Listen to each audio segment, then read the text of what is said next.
everyone and welcome back to PRS Neurosciences. This June we bring you a brand new series on brain tumor.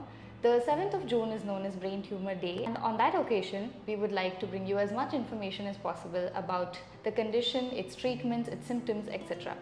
But before we begin, we would like to thank all of you for making us a community of 10,000 subscribers. We hope to grow more, to engage more with you and bring you more informative videos. So without further ado, let's get started on today's video. Today's topic is Introduction to Brain Tumors, and we have with us today Mr. Nikhil, who is the HOD of Physiotherapy here at PRS Neurosciences, also an advanced neurorehab specialist. So hi sir, welcome. Thank you, Yashasini. To start right off the bat, so what are brain tumors? Are they dangerous? What is the brief introduction to brain tumors? Okay, so before we directly jump into these brain tumors, let's understand what is tumor. Tumor is a mass of cells. It can be abnormal cells, it can be normal cells, but the mass is abnormal. It comes from a Latin word. The meaning of that is swelling. So all tumors are basically it's a lump, it's a collection of cells. So within the brain, to answer your question, is it dangerous? Anything which is inside the cranium or the skull is dangerous.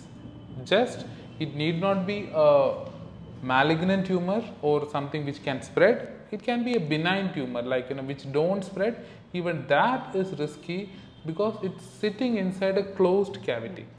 When the tumor size become big, this will start compressing the brain. That makes all the tumors within this cranium or within the skull really dangerous. So you mentioned benign and malignant tumors. So I'm guessing there are types of tumors. Are there any more other types of tumors that? When we come to the tumors, we can broadly divide it into primary tumors or metastatic tumors. Means primary tumors, the source of the tumor is in the same location, within the head, wherever it is, within the same location. Metastatic tumors, the actual cause or the villain cell is somewhere else, but through the lymph or through the blood vessel, it travels across and reaches within the brain, and then that abnormal cells, which may be a lung cell, which may be any other cell, it will start growing inside the brain. This is metastatic tumors. This is one way. We coming to the primary tumors that happens within the cranium, we can divide it into benign tumors and the malignant tumors. Most of you must be aware of these benign and malignant. Usually benign are the one it don't spread to the other areas. It can cause a problem where it is where it start compressing the brain, it start occluding the blood vessel. Those issues can happen, but it don't spread to the other areas. The second type is malignant tumors. Malignant tumors, it can spread to the other areas. It can erode to the nearby cells. It can be originating from the epithelial cells, all the connective tissues. It can be from the glial cells, like there's something called medulloblastoma, especially in kids it's very common. Astrocytoma, glioblastoma. Those things are supportive cells. Sometimes it can be originating from the blood vessel itself. There are different type of tumors, benign, malignant, some grow very fast, some grow very slow. So there are a lot of types. Right. So is there a particular location where brain tumors are usually found in the brain, or is it different for everybody? Again, there is no one location. It can grow anywhere. It can grow outside the brain like a meningioma, which I told. It can grow inside. So there is no specific location. It can happen anywhere. It can happen in the upper part of the brain or the forebrain, we will say. It can happen in the back part of the brain. So there is no specific there is no specific location in the brain that that is more prone for it, less prone for it. I don't think we can specifically point out and say. Okay. So with each patient, how do you locate the tumors? What is the process there? Initially, the clinical signs and symptoms the patient present with gave some of the generic information about there is a tumor, and there are some signs which tell where is the tumor. Okay. Generic signs like a constant headache may be an example. Some kind of constant nausea, vomiting, that may be another example. These are generic. We can't, just with that you can't say anything. Some tumors will have only these signs, and sometimes you get localizing signs. For example, if the tumor is sitting over the brain where it controls your hand, the hand will start showing weakness. Where it controls the balance, people will start experiencing balance problems. So these are guiding lights. It is not conclusive, Okay. but this suggests that is there any problem inside, or if it is there, where should we look on? And usually with the the neurologist or the neuro-oncologist, with the neurosurgeon, they do a further investigative diagnostic test like a CT or a MRI, more than CT, an MRI with or without contrast, that gives a clear idea where exactly the tumor is or where all the tumors are. Okay. So why do tumors happen? How do you get tumors? Some cells, they just lose the control of, there is a natural mechanism to stop the growth. It grows and it has a break. Some of the cells will lose this break. So it start growing exponentially. So something related to the gene or the genetics of that specific cell has made the problem. Okay. What made the cell to change its genetic code? It's so difficult to say. There are a lot of factors. There are some genetic factors. By birth, some people are at a higher risk.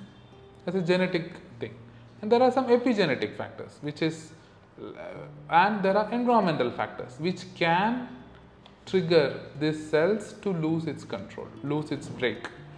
And pinpointing and saying, eating this cause brain cancer or drinking soft drinks cause cancer, we can't pinpoint and say very accurately.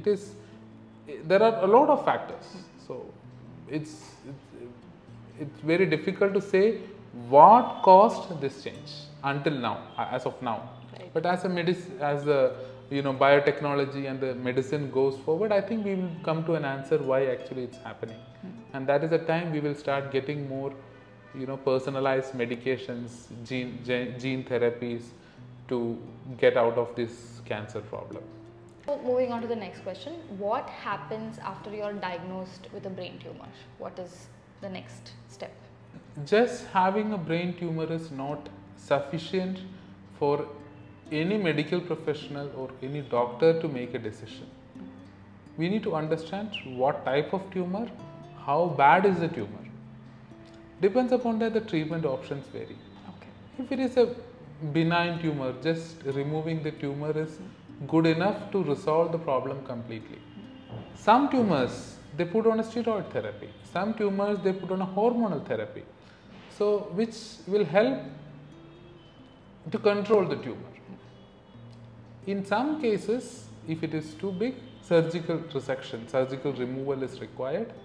And if it's a malignant tumor, other treatments along with that also will be required, may be required, like radiation therapy or a chemotherapy, where you give some chemicals, cytotoxic drugs to kill the abnormal cells, or you burn the abnormal cells. Coming to these malignant tumors, if it's picked up very early, just removal is enough, along with a little bit of chemotherapy, radiation therapy. That's it. But if the disease is progressed and the stage is high, you need to have, along with the surgical removal, a very long chemotherapy or radiation therapy will be required. And in some cases where it's really advanced, none of these things will work. So we'll have to move to a palliative mode where we reduce their symptoms and maintain the quality of life. Right. So this is how usually a journey goes through. Okay. So finally, if we suspect that oneself or somebody else that in our family, in our circle might have a brain tumor, if I think that, how do I know and what should be the next step? Very difficult, Yashaswini. Some people may have some symptoms. I have seen enough people, they don't have any symptoms. Sometimes some people say this, I have a little bit of headache. Because like you said, anywhere else at least there's a lump that's showing, there's something. It is tough. So I think you should reserve this question for our specialists. So keep watching our upcoming videos to understand how we can identify or what all the symptoms and all headaches, is it a tumor? All of these things is going to be addressed by our expert. Keep watching. Thank you. Thank you so much for watching. Like sir mentioned, we do have a series of interviews with doctors, neurologists and neurosurgeons, bringing you more information about the same topic. Please stay tuned and catch us in our next video. Thank you.